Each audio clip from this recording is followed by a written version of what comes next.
Pour parler un peu d'immunothérapie, pour comprendre ce que c'est, avant de rentrer dans le vif du sujet, il faut comprendre ce que c'est le système immunitaire. Bon, pour simplifier, c'est les globules blancs.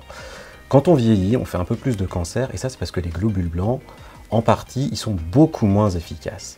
Et il faut imaginer que le cancer, c'est comme une grosse boule qui va grossir. Et les globules blancs, ils vont vouloir l'attaquer. Au bout d'un moment, le cancer, il va se défendre. Il va mettre des barrières entre lui et les globules blancs. On appelle ça des checkpoints. C'est vraiment des barrières. Et là où il y a une grosse révolution il y a quelques années, c'est l'avènement de l'immunothérapie. Donc c'est ces molécules qui permettent d'aller lever la barrière pour permettre aux globules blancs d'aller attaquer la tumeur. Et une des premières questions qu'on s'est posées, nous, les médecins qui prenons en charge des patients âgés qui sont atteints de cancer, c'est est-ce que ça va marcher pour nos patients?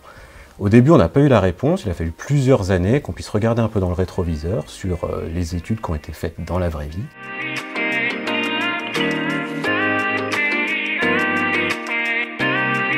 L'immunothérapie est une forme de traitement contre le cancer novatrice dont le but est de réveiller le système immunitaire du patient endormi par les cellules cancéreuses. Aujourd'hui, l'immunothérapie est utilisée dans de nombreux types de cancers, mais malheureusement, certains types y sont résistants. Et nous avons aujourd'hui de nombreux essais en cours pour développer des thérapies innovantes dont le but est de contrecarrer ces résistances. Récemment, l'Académie de médecine a publié un rapport qui a démontré que les patients âgés atteints de cancer avaient moins accès à ces nouveaux traitements et notamment à ces immunothérapies, puisque 68% de patients atteints de mélanome qui avaient une indication à l'immunothérapie ne la recevaient pas contre 30% des patients plus jeunes. Donc des progrès sont faits aujourd'hui pour faciliter l'accès à ces nouveaux traitements.